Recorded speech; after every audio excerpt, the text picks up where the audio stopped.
ሰላም ውድ የኢትዮቴክ ዩቲዩብ ቻናላችን ቤተሰቦች እንደምን ዋላችሁልን?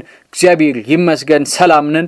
ለዛሬ ደግሞ ከምግብና ወሲብ ጋር ያላቸውን ግንኙነት የሚያሳይ አንድ ጽሑፍ ከቢቢሲ አማርኛው አምድ ስር እንደሚከተለው ይዤላችሁ መጥቻለሁ። አብራችሁኝ ሁኑ።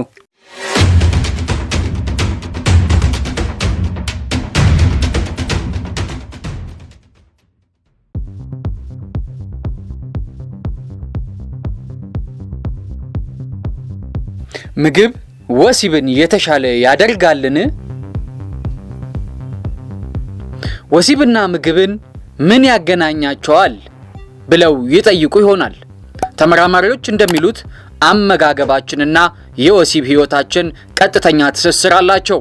ደስታ የሚፈጥር ንጥረ ነገር ያላቸው ምግቦች ጤናማ የወሲብ ህይወት እንዲኖረን ያደርጋሉ።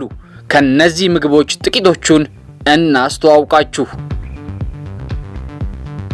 ቃሪያና ሚጥሚጣ።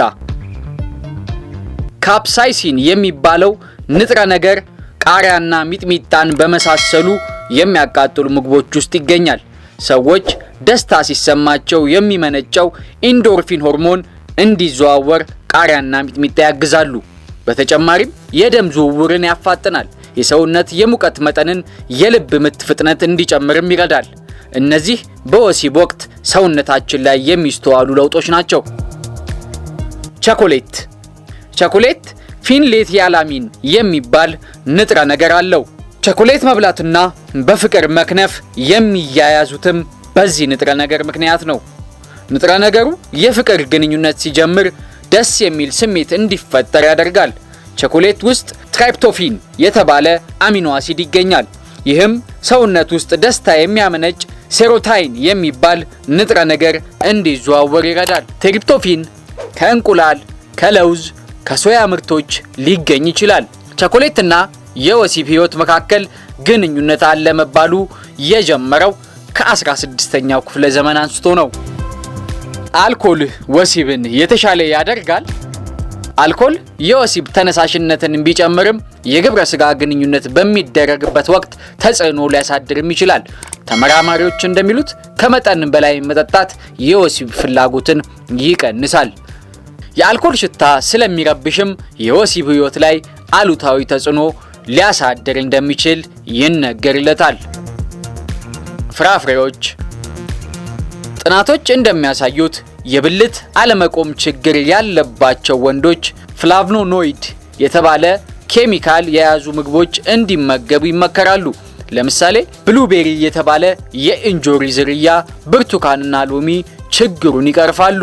የተለያዩ ፍራፍሬዎች መመገብ የብልት አለመቆም ችግርን በ14 በመቶ እንደሚቀንስ ይታወቃል። ከአትክልት ፍራፍሬዎች የወይራ ዘይት፣ ለውዝ በተጨማሪ የሜዲትራኒያን አካባቢ ምግቦች የብልት አለመቆም ችግርን እንደሚቀርፉ ተመራማሪዎች ይናገራሉ። ቼሪ፣ ብላክቤሪ የተባሉ የእንጆሪ አይነት፣ የወይን ፍሬና ቀይ ጥቅል ጎመን አይቶካይኒንን የያዙ ምግቦች ናቸው።